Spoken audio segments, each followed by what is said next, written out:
say yes to things. You'll never know what you miss out on. Now I say yes to things, and it ends up I end up meeting the most incredible people.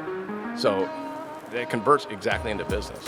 I don't say yes to everything, but there are so many more things that I go, it's worth the extra hour drive.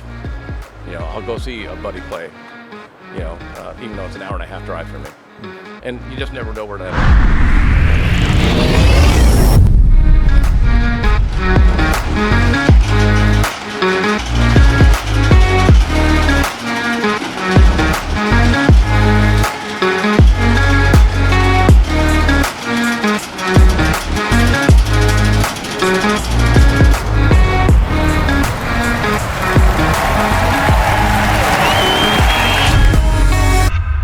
To a brand new edition of the None of Your Business podcast. Today we have a very special guest with so much to teach, mostly me. I'm super excited to dive in and let you guys be a part of today's discussion. We have with us Peter Kotzbach. Thank you. From the Travel Wins podcast. Yes, sir. What an interesting thing to decide to create as a topic, to create as a podcast. How did you even come up with that? I had friends. It's a good story, actually. I was on I followed Gary Vaynerchuk, Gary V, 6.5 years ago, and we had a mutual friend that I met through Gary, and he's like, "Oh, you should start your own show," because he had a MMA show, and I'm like, "I don't know what I would do." He goes, "Well, what do you do for a living?" I go, "Well, I travel for work." He's like, "There you go." And I just realized that most of the people that I knew also travel for work because we meet on the road or we meet at an event and you're just like, oh, hey, so the other sales reps that I would meet would be like, we'd trade stories. Hey, what hotels do you stay at? Where do you, how do you do this? What about this and that? And also I'm like, God, I could interview a lot of people that I want to meet and talk to and kind of get their tips and then kind of figure out how they got into their world. So you were traveling how many nights? It was pre-COVID, so I was about 160. 160 nights a year. Which I thought was a lot until I started talking to musicians. There's a lot of people that log, a lot more than that. Yeah. But that is a lot. Yeah. That's a ton. What were you doing? What business were you in? So I Western clothing, selling cowboy boots, jeans to all the Western retail stores in California and Hawaii. One place to the next, to the next, to the next. Well, yeah, and then I had a major account who has stores nationwide, so I traveled to like 34 states, helping them open up new stores. And so it was just going to hotel after hotel and eating on the road and trying to exercise, trying to stay in shape. Yeah, all while traveling. I want to get into all of it. I don't travel 160 nights, but people think that I travel a lot. I move around a lot. Let's start with air travel. Okay. So let's just start there. So first thing because that's just what comes to my mind. Yeah. Someone's like, all right, so I'm going from here to back home to Naples, then we're going to Miami. That'll be in a car, and then we're going to New York City. So the first thing I think is, all right, we've got to get our flights. Yep. When you are traveling as much as you are, when you're talking to your niche, people that travel a lot, should I just stick with one carrier? Am I on every airline? Give me some strategy here. How am I going to navigate this? Most go one carrier. Okay. Because I'm chasing status. You want points, stats, but it's also familiarity. Okay. Like I travel out of one airline out of LAX. My wife knows exactly where to drop me off. She knows where to pick me up. She doesn't freak out. I know the route I'm going to take. I know how long the lines are because I go there frequently. So I think familiarity seems to be a really key point. I want to break into status. My wife and I disagree a lot on this. Yeah. We don't travel 160 nights a year, but she's a big status chaser, and I think it's a gimmick, me personally. Okay. If you're going to fly and you want to have the whatever the brand, the plus, Premier economy Club plus, or whatever, sure. or the club or first class. Yeah. You should just buy your first class seat, and then you get all of the same extras that someone with status has. Yeah. Why not just pay for it if that's what you want? I think corporate-wise, because you're an entrepreneur, whereas I think a lot of corporate flyers who get paid to fly, they go, They have restrictions. Well, they have, but they're accumulating points on their own personal card and their own personal status on the company dollar. Okay. You know what I mean? Okay. So they go, hey, I'm going to fly United for all my work trips. And then when my kids and I want to go to wherever, Okay, well, we're that going makes to go more United sense. because all the points that I accumulated for my work trips are going to count towards my personal trip. Got it. What other tips do you do for either entrepreneurs or even on the personal side? Have you learned about the airline industry and air travel that you think are applicable for us? Water. Water. Drink water. All the athletes I've talked to, Olympic athletes, MMA fighters, because I know you know Michael Chandler, but they talk about getting there early and drinking a lot of water, hydrating. Pre-flight. Yeah, and during the flight And and then during the after. flight, okay. Just drinking a tremendous amount of water. What benefit do you find by doing that? Headaches, migraines, they tend to dissipate just with the water consumption. That's what I've kind of studied up on because I'm like, why is everyone drinking so much water? And I they're like that. But I guess your Hydrogen water. brain can get dehydrated, and that's where a lot of migraines come from. And so when you're drinking water, trying to replace the water. What about drinking alcohol? Does that dehydrate you? Should you That's should you not? worse. Yeah, That's actually worse. That's actually worse. Yeah. Avoid the alcohol. Except for my wife, who needs a few drinks just to get on the plane because she's afraid of flying. Okay, well, we're afraid of flying, and then the second question that I had that also may have to do with alcohol is what about adjusting to time zones? Jet lag is probably the hardest part for everybody.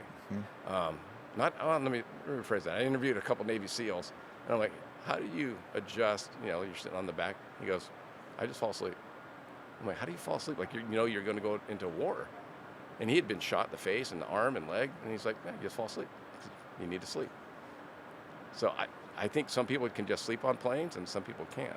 Some people can sleep on planes, some people cannot. Absolutely, because I can sleep on a plane. Can you sleep on a plane? Yeah. You can sleep. My wife cannot. My wife. I don't even care if it's a red eye. So if we get on a red eye, she will just stay awake. And I'm like, why don't you just sleep? She just can't sleep on the plane. Yeah. I don't even get that. My wife loves turbulence, though. She can sleep if she gets a little turbulence because she says it's almost like it rocks her to sleep. Like she can sleep if it's turbulent. Smooth sailing. That's crazy. No good for her. But adjusting to the time zone, then you advocate sleep earlier and sleep on the plane. I think you start adjusting to your, like if you're going to Japan, it's 16 hours ahead or behind, ahead, I guess. So start acclimating. They always say that as soon as they go onto the plane, a lot of people just switch to where they're going to land. Okay. So they'll be on Tokyo time when they leave. board the plane. Yeah. So I agree with that. So this is why, and I love this because I mean these are things we don't normally talk about here, but I'm gonna share some of my tips because if I'm going to like Japan, Australia, so flying west, I feel the same way, but you have to then be able to fall asleep when you're so you have to do the Navy SEAL training. So one of the ways that I think that you can fall asleep is if you advocate for using the international lounge and you have drinks. And so even though it might be, an 8 a.m., 9 a.m. flight, and you start drinking for whatever reason, I guess people do Bloody Marys, but your brain is like, oh, it's like nighttime, we're having a couple drinks. I gotcha. And if I have enough drinks, I'll just fall asleep. And I can't be sloppy drunk getting on the plane. They won't let me board. But that helps me to then because you just have enough drinks and then you fall asleep. And then you wake up and then you have to stay up because now you're on their time. So that's like my wife. That's my theory. Yeah. I'm sticking with that. It's a good theory. Okay, so if I can get on the time when I get to my destination, I just stick on their time. Yeah. Talk to me about hotels. Wow. Let's go sort of through the same process. Stay with one brand. Yeah, most do. Because I'm accumulating status. As much as possible. I had a couple of guests. As a male, when I travel as a single guy, I don't worry about, I have hotels that I stay at, and then I have hotels that my wife won't stay at. 100%. Yeah. So my wife will be like, we're not staying would I stay there? I go, no. Yes. And then I've had some guests that they don't sleep if the door's outside. Oh, if when you open the door, it leads direct to the outside. Yeah. They don't like that. And single females. That's rarer today, I think. Well, I don't. Maybe I guess certain brands. Yeah. Well, it also depends on where you travel. If you're going to big cities, then it's much easier to find the inside hotels. But when you go to smaller markets, Yeah. Dickinson, North Dakota, Rapid City, you go to some small market, even in California, in the Central California, the outside doors are pretty common actually. What about noise? I'm sitting here I can thinking tell you some bad stories, but she's obviously gonna my wife's gonna hate this episode. And usually she does this episode with me, but she cannot sleep. Like so, here we are. SoFi, we're very close to LAX. We stay typically at the Westin. This particular trip, I was in a room that I felt like was like right on the tarmac. On the tarmac. Yeah. Doesn't bother me. Like when I got there, I was like, wow, it's kind of loud, and then I fall asleep. I can sleep through it. I thought to myself, oh my gosh, good thing Lacey's not here because she would not have slept at all. She would have been so upset with that. You have some good stories about noise? I can't share them online. There have been several noise-making neighbors, and you see them the next morning. You go, I didn't want to see that. That two things I will tell you that I've gotten over the show is one, when you're looking online and you're looking at a map for your hotel, look to see if there are train tracks close by. Yes. Because you will find out at 3 or 4 in the morning that there is. So look for train tracks. Train tracks. I had another a musician told me, he said, if you're going to stay at a hotel for longer than a few days, like you're actually going to unpack, he goes, go around, before you do that, go around and make sure everything works. The water, the hot water, the windowsills, the doors closed. Because the last thing you want to do is unpack, then find out the water doesn't work, and then you got to repack and then get moved to a new room. When you're traveling around, for your job, are you just living right out of your suitcases? Some people like take their stuff and actually put it in the drawers. Depends. I have some times I'm going to Vegas in December for 16 days. Well, who goes to Vegas? You might as well buy a place there now. You're right. About 150 people. It's for the rodeo. Okay. And so the rodeo's 10 days long, so we go 4 days. So I'm there for 16 days. So that when I go there, I'll unpack and I'll move in. And that's what I always check to make sure everything works before I... Oh, I got to go back to airplane real quick. Carry-on or check? Ooh, depends. If direct flight, I'll check. Direct flight, you will check. Okay. Yeah. No qualms because they're not going to lose it. There's no way it gets hung up. And they there. still can. I just lost the bag, but you lost luggage on a direct flight to LA. Yeah. We just didn't. Were you late? I waited. No, but why it didn't? Were you late checking in? No. God, you checked it in. Yeah. It just didn't make it. Yeah. I always. The other thing is you got to remember when you're looking for your bags, somebody's bag is going to be first, and somebody's bag's got to be last. Yeah. So why don't they follow the dang priority tag thing? Like they put that little thing on, the little sticker on the thing, and then it does it. They don't care. They're just tricking us, aren't they? I think so. I mean, yeah. I'd like to think it makes a difference, but it's just, sometimes somebody's going to be last. Yes, And so it was January coming back from Dallas, and I'm just sitting there like, well, this is the day I'm going to be last. Never showed up. And it never showed up. All right, so if you're going to go carry-on, yeah, connecting flight, carry-on, travel packing, what have you learned about that? Are you a person that's like, listen, I have like my staple, I'm going on my trip, I got the black shirt, the jeans, is that the best way, or is it like I plan out my days? I'm very planned out now.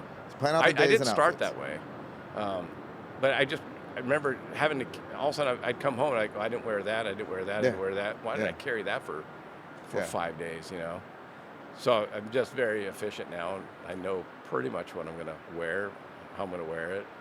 But, weather-wise, it's tough. Dallas in January, it was 10 on Monday and snowing. And by the time I left a week later, it was 60 degrees. And you have no way of really accurately knowing that. You have a guess, but you don't really know. And so, yes, you pack that way.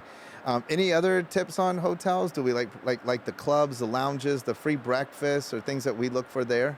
I look for exercise rooms. Okay. Staying fitness on the road. Trying to stay fit on the road. I think that's one thing I talk to most of my guests is how do you eat, how do you sleep when you're traveling? I mean, we all like to eat clean and healthier foods now, but when you're in Manteca, California, Central California, you're not going to find necessary good food. It's a lot of fast food. So how do you pick? That happened to me yesterday. I ate my dinner at 6:30 here, but that was 9:30 for me, and I hadn't eaten all day. I'd worked the day, then I had just gone right to the airport, and I like to time it. So I'm not a get there super early guy. Do you get there with a lot of time? It depends. Yeah. Okay, so I try to. So I get in. I don't like to have a lot of time. My wife, she does buy the water. She always stops, gets her water. We have the little routine. Yeah. But I didn't have time to grab like a meal, right? So I just could grab like a water and a snack. And then I had a flight from Indianapolis to here. It's about 4.5 hours, and then to eat. And I was like, man, trying to find good food. Like, do you map that out? Do you coordinate that too? I like, do. you think I try about to. what food is around? I'll share a story with you. With I think a mutual guest, Tulsi Gabbard. Yeah. And I asked Tulsi that question because I mean, when you're traveling as a presidential candidate, you're everywhere. I go, how do you do that? How do you avoid? She goes, just don't eat. Like, suck it up. Like, if there's not good food, then don't eat it. And I'm like, she goes, it's that simple. And I was like, kind of is. Kind of is. So now I literally think about that a lot now. But she's hardcore.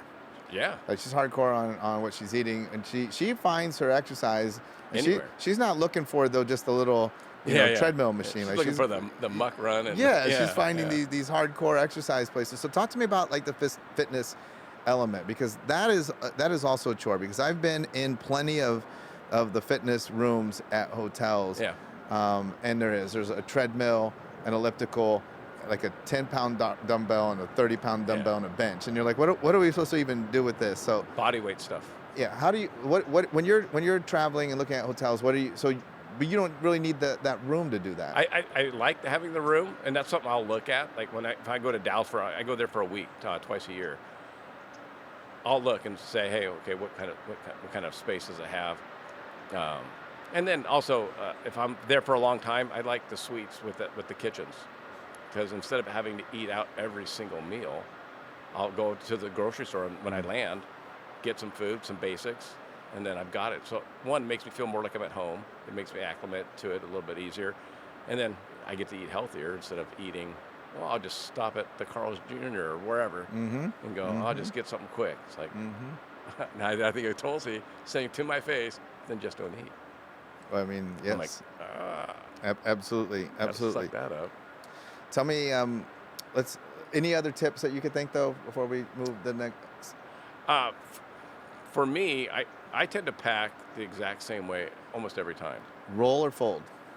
Fold. Fold. I should start rolling. That's a whole. I tried that for a hot second. I like folding. Really hard. It's just what I've always done, and I'm old now, so I'm trying to get better at it. But I can literally reach into my backpack and find something without looking in my backpack, because I know it's organized. Yeah, I know where everything is. Because when you're driving, I do a lot of driving, and so I put my backpack next to me, and I don't have time to look over. So I just want to reach in, find my headphones, or find the extra battery, or whatever I'm looking for, and just get out and I can still drive. Oh, I like that one too. Let's before I move to another topic, any travel hacks, gadgets. So I just got that. I saw it online, that little thing, and it's a little cord, but you can pull. It can be USB or USB-C, or so I just bought that. I love that thing because I have that, and I also need. I would say for me, that cord and a battery. I have to have a fully charged battery pack. When I travel, actually, it's rare that I would plug things into the wall other than that battery pack. So if I could charge the battery pack, I'm just on the go, and I'll have to charge. I just got an extra big something. Battery pack. Yeah, so yeah, I have a really big one. Yeah. Yes, but are there other things, like what are some travel essentials that you're like, oh, you may not even know about this? Eyeglass screwdriver. You're like reading my mind. I was just in Little Rock, and I had to ask a friend if he had these glasses. I was like, they're kind of loose. I have readers, right, and sunglasses I always wear, and it pops out. You're like, so a little kit. It has a couple screws in it, and the screwdriver. Yeah. So that was actually literally because of this was about 3 weeks ago that this happened to my glasses. So literally, no joke. Yesterday, I was thinking when I was at my home in Indiana, I was thinking like, I should take an eyeglass screwdriver. Yeah. Can I check that? I mean, carry that on? You can carry it on. That's cool. Yeah. Well, okay. I have. Okay. That's it. one guy told me, I was flying into Bozeman, Montana, and he's like, "Be careful." Like, what do you mean? He's like, just know what you're packing. He goes, because it's a TSA training facility In at Bozeman. And I'm like, oh. And so you have new people, and then you have super strict supervisors that are trying to show their trainees what to look for. I had a stapler that had a grip handle on it, just a stapler, which I don't carry with me anymore because it looked like a grip of a gun, and it set it off. He went through every part of my bag. It was like 45 minutes sitting there as he went through, and I'm like, for a stapler. So they found the stapler. And they kept were like, looking. but we're still going to just keep looking through every Yeah, we're single here. Have you ever done that where you like left the water in your bag, or like I see it all the time? No. No. I have a couple others. So, A couple other things that other people have left in their yeah, bag. oh, yeah. One of my compadres that does what I do left his gun in the backpack because he traveled. Most of the sales reps that I talk to travel with weapons. I don't. I just don't. I don't like. They the literally idea. they check the way because you can travel. You can travel with us. But on the road. So like when on you're the driving road. on the roads, right? Oh. So like in his backpack, he had his little hand. Got it. And then he went on the And he went on the airport. plane, and that set off a whole bunch. He was late to the meeting. That's a big deal. Yeah, that's a huge. That's a really big deal to do that. He ended up being fined. Yeah, Like, he got fined. He he had a fine and yeah, he got ticketed. He was detained. Yeah. They went through every single thing in his and he was just like, baggage. look, there was that story of that couple, and I think he just had like a bullet, right? And it was Oh, I didn't know that. internationally, and he had a bullet. It was in his bag when he went from the United States to one of the islands, and then when he was coming back, They found it. they found it, and they were like, hey, again, I think he got put in jail for a while. He might still be in jail. I flew into Denver. So one of the things I carry is a little pocket knife, a little 3-inch pocket knife. We get them for free at our trade shows and all that, right? And so the guy gave it to me. I put it in my backpack, whatever, keep going. And I fly to Denver with it. And I didn't even know it was in there. No one said anything. I'm flying back from Denver back home to LA. Boop, boop, boop, boop, boop. I'm like, you have a knife. I'm like, it's a little pull knife. It has, and I forget that the company name was a logo knife, that they give away. He goes, yeah. He goes, do you want to check it? And I go, no, I'm not going to check Throw it away. But I was like, oh man. That's also interesting too, because you brought that up, and I've learned it in reverse. We host a lot of events. Sometimes we think we're super clever because we want to create swag. Yeah. We've never given away a pocket knife. That's interesting. But we did give away a You're wine not in the set. Western industry. But yeah, that's what I was saying. We gave away a wine set, and it had and everybody got stopped for that. Yep. So that was all Don't of do our that again. attendees are like, oh, they're all on social media. We're getting stopped. They're taking away our thing. Another one, candles.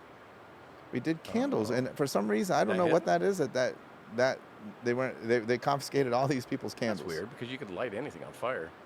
I think it was like the wax, something to do with that. I don't know. It was weird. Weird things I that will you can't tell take. you on a personal note, not all drug sniffing dogs are correct. Okay, because you accidentally took drugs through. No, I got accidentally flagged by a dog that Said hit on you my had bag. drugs. I was in Toronto, flying back into the States, and the dog stopped at my bag, and I was like, all right. This is 27 years ago, and I was like, okay, I don't care. Like, I got nothing. He goes, sir, we need to pull you to the secondary. And I'm like, okay, I'm just trying to get home. And they went through everything I owned. Wow. And multiple times, what are you doing here? Why are you here? How long have you been here? Well, worse Where are that you they're going not home? finding it, right? Yeah, So they then never they're- found, I had nothing. But, yeah, But so the then dog- they're probably like, well, this guy's really good at like hiding it. No, It's in the it's interesting. The guy said, he goes, our dogs are very accurate, and we will find whatever you're hiding. So just tell us now. I go, sir, I'm not hiding anything. You can go through anything you need to. He goes, it does include a body cavity search if we get to that level. And I'm like, you can do whatever you want. I just hope I make my plane. I have nothing on me. They went through when I say everything, they take out everything. Yeah, that's crazy. So I found that out the hard way. Well, at least they didn't make it to the body cavity search. No, They trusted. Now my story checked out. Good. You talk about how you on the podcast, we learn lessons, we apply them to business and life. What are some of the biggest business lessons? Since our viewers are service-based entrepreneurs. Sure. What are some of the biggest business lessons that you've learned in all of this? Say yes to things. Ooh, what do you mean by that? When you get invited to be on a podcast, you say yes. Okay. When you meet good friends and they invite you to things, you say yes, because you never know. For many years, I'd say through my 30s and 40s, I had my kids, my wife, and just life, and I don't want to go all the way to downtown Hollywood. I don't want to go out to the valley. That's so far. Whatever. I don't need to go to that concert. And I missed out. You'll never know what you miss out on. Now I say yes to things, and it ends up meeting the most incredible people. So it converts exactly into business. Like if you say, well, I don't say yes to everything, but there are so many more things that I go, it's worth the extra hour drive. I'll go see a buddy play, even though it's an hour and a half drive for me. And you just never know where that ends up. And you just kind of run with it. What are some of the most interesting people that you've met on the road? Like, that's On the road? Well, because that's another one that for me, I'm very introverted. So you can help me here. Because like when I travel, if I'm by myself, like this particular trip, I always I'm checking in, I'm dragging my carry-on, and I see these people, and I know, like I'm looking at the bar, the restaurant, and everybody there, they're the by regulars. themselves, but they're by themselves. Yeah. So, but they're cool with that. Yeah. Like, are you can go and you sit down at a restaurant, eat by yourself, Absolutely. sit at the bar, Movies. talk to somebody. The movies my wife doesn't want to see, I see go to when a I'm movie on the road. all by yourself. Go on the road, buy a ticket, go in and watch it. Yep. So teach me, how do I get there? Were you always there? You just always were like, oh, it's just what it is? Yeah, I mean, I don't know. I mean, I sit in a hotel room and I could always do more work. I mean, there's always more spreadsheets to go over or this or that. And then I'd be like, well, my wife doesn't want to see the new action movie, so I'll go see that. I have zero problem with that. I'm more introverted. My wife's going to laugh at this because I'm an introvert now doing these type of things because I say yes to more things now. And so through your travels, going, you're on planes, at a restaurant, who are some interesting people that you met? I met the president of the Sea Shepherd organization, sat next to me, who was an activist, and I'd watched the show on TV, and I'm like, I didn't know. Sat next to you on a plane? Huh? On a plane? Right next to me, yeah. You're like, oh, hey, I know who you are. No, I didn't recognize him. Oh. Because he's not on the TV show. He's not on the boats. He actually runs the operations here. Got it. And so I go, hey, so what do you do? And he goes, I work for a company called Sea Shepherd. And I go, so it was just cool. I met a professional gambler who actually admitted, I go, hey, so we were come back from Houston, I think. And he goes, so what's your deal? I go, he looked totally relaxed. Like one of those guys, he gets on a plane, he's like, not a care in the world. And like, and I'm like, got my bag, doing this, that. He goes, I'm a trust fund kid. He goes, I've had, my parents left me a lot of money. And I turned it into, I'm a professional gambler now, and so I travel to poker tournaments, and that's what I do. What do you say? So I'm you like, sit down okay. you sit down next to the person. Everybody gets settled in. What do you say how do you start the conversation? I'm going to try this when I'm on my flight home tonight. Are you traveling for work? Because you can kind of tell. I mean, most of the work people tend to be And they got the logo and straight laced and just they're kind of focused, and versus the people are on vacation. So, are you going to Vegas for vacation? Whatever, and then typically if they don't say much, you can kind of go, okay, I'll put my headphones in now. And if they're into it, then they'll carry it on. Yeah, I'm not going to be the one that over talks, but. Love it. So now you did the podcast. Tell me about the podcast. You say yes to things. So you're like, all right, I'm gonna do this podcast. What are some of the lessons that you've learned there? How's it going so far? 6 years. I get episode 300 at the end of this year. So it's with Jim Morris, the guy with The Rookie that made the movie, and he's a super nice guy. But I feel like the podcast was, for one, my wife said you need a new hobby, and I'm like, okay. So it started as a hobby. I don't convert it into business at this point, and then it was. And why not? How come you don't convert it into business? Well, you sound like all my friends. Because when I started, it was just like, hey, I know Hunter. I'll give Hunter a call. Hey, when you want to be on the show? Yeah. And then episode 13 was with a guy named Smush Parker, who played for the Lakers with Yeah. Kobe, and he liked one of my posts on Instagram, and I was just like, "Is this really Smush Parker?" You know, like I couldn't believe it. He's like, "Yeah." I go, "Hey, would you ever be a guest on my show?" And that was my pitch. I didn't know. I mean, literally. And he's like, "Yeah, give me a few weeks, and we'll set it up." I go, "Well, that was easy." And I think it's weird how everything for this podcast. When I started Gary V, I won a raffle for a pair of Gary V's shoes, limited edition shoes. I got to meet Gary and all that. It was in LA, like 300 pairs, and I got one of them.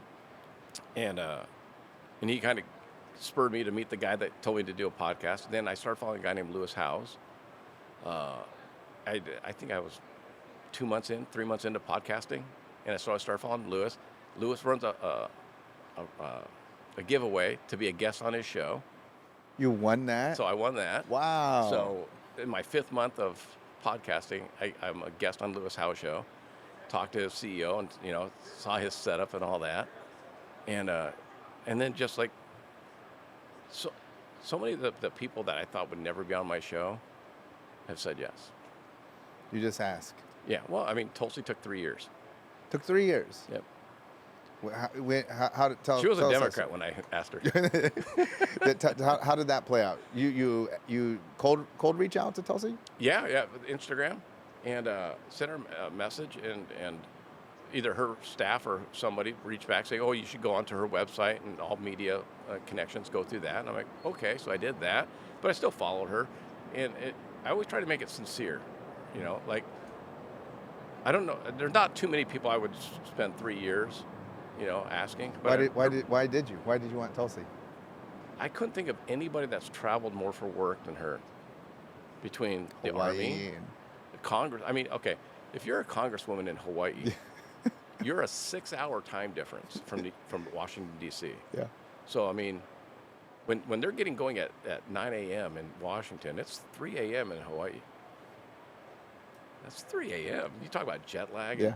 And when she got to fly to D.C. to go to work, there's no jet lag time. Like, you got to be on point. You're doing Congress stuff. Yeah. And then as the 3 tours over in Iraq and Afghanistan, and then how many presidential campaign candidates do you get to talk to that had to travel by bus and by plane and everything else, and it's just crazy. And then, like you said, she's a beast as far as working out and training. And we had some mutual friends. One of her friends, Hoist Gracie, was my first jiu-jitsu instructor. So it's like, it just seemed like, and Gabby Reese came on my show, and so it just seemed like a good synergy. So you're 3 years. You are reaching out, and every few months, and they're just like, oh, timing, and then how does it eventually break through? They're just like, they call you and they're like, now is the time. They did, Not. It was, and I had Wee Man from the Jackass show, and when they say, "Hey, okay, you can do it Tuesday at 9 o'clock in the morning," well, I have a job, So those I with Jason and Tulsi, I literally recorded out of my RV because I travel in an RV for my job. So I had to bring all of my gear with me, set it up, lighting, Wow. Yeah. So you just do what you got to do. That's fantastic. Who's on your list now? Who are you wanting on your show? For everybody that starts to tune in, the Travel Wins podcast. Who are my Yeah. I would like Smokey Robinson. Oh, cool. Oh. To talk about. I have a potential future guest named Jimmy Ray, who you've never heard of, and everyone should have heard of him. He was the first black quarterback that won the national championship for Michigan State. Oh, wow. And he grew up in I think South Carolina, maybe North Carolina, South Carolina, and it was segregation. It was like you're not allowed to. So he tells the story when he goes to Michigan State. He didn't know if, the coach said, "Hey, meet at this restaurant." And he's like, he stood outside because he wasn't sure if he was allowed in that restaurant. Wow. So, we think about business travel now, and everybody can go everywhere. I can't even imagine not knowing if I can go into that restaurant. Smokey His Jimmy. son, I played football with in high school. Oh, no way. So Jimmy ended up, the dad, he's Coach Ray to me because it's Jimmy the Third, who I played football with. Coach Ray ended up being the Rams coach. He coached offensive coordinator for many years, the Raiders, the Rams. And he was with the Rams when Jimmy was in high school with me. Jimmy never told me his dad was the coach for the Rams. We never talked about it. He was. He was the same name, though. You didn't. Exact same name. Yeah, but I mean, do you know all the coaches' names? Right. Yeah, I don't know all the coaches' names. And so, like many years later, his sister Robin, who I'm still friends with Jimmy. And then I asked Jimmy to be on the show because he's the back office guy. I think he's gonna be mad. I think the Browns, but it might be the Lions. So he's been he went to the NFL for 2 years, and then he's been back office guy. And I saw a special on his dad, and I'm like, I never knew all this. Wow. Because Jimmy, we just never, you don't talk about it. And so I'm hoping to have him on next year, just to talk about business travel. What was it like in the 60s and 70s? Athletes would be good too. Professional athletes. Well, I've had Emmett Smith on. I've had. So their travels are quite unique. Yeah. The Olympic athletes I'd like talking to because, if you talk to Todd Eldridge, who's a world-class skater, world champion multiple times, multiple Olympics, in Japan, I go to Japan. If I'm a little tired, hey, I tell the people, I'm a little tired. You got to be on point. You have 8 seconds to do something that you've trained for 4 years. And you can't say, well, I'm a little jet lagged. You just suck it up. I love it. Great lessons. I love having it. So when we did a live and you sent me a message and I was like, well, come on the podcast. I love doing a podcast. And I'm very open because I coach and teach on this, that the podcast for me, I don't look at track downloads. I don't know where we rank. It's not why I do it. Me either. It's really all about the opportunity because you and I have this opportunity to spend this time together to break the ice on a relationship. Yeah. Right? And so, one, props for doing your podcast and saying yes to opportunity. Two, look at all the doors that it's already opened for you. I do think you should monetize it because, I mean, it's just, this opportunity to, monetize and create revenue. And the way that you could do that is through leveraging the relationships, all of the great guests that you've already had and saying like, hey, what could we do together to, support each other and not just, high five each other, but support each other financially. We can do some stuff together. And I absolutely love it because we've come into great relationships by just being able to have this. And so I appreciate you sharing your knowledge with us. And I hope that people will put that into play. I hope so too. I'm definitely putting all of these tips into action because I always tell you, you cannot grow just listening to a podcast, listening to information. You have to take the information and you have to actually do something. So I'm going to test the theory out tonight, my flight home. Hey man, so are you traveling for work here on this red eye back to Atlanta? We'll see how that goes. Yeah. See what happens. All right, everybody. Thank you so much for joining us this week on the None of Your Business podcast. We'll be back again next week with a brand new episode.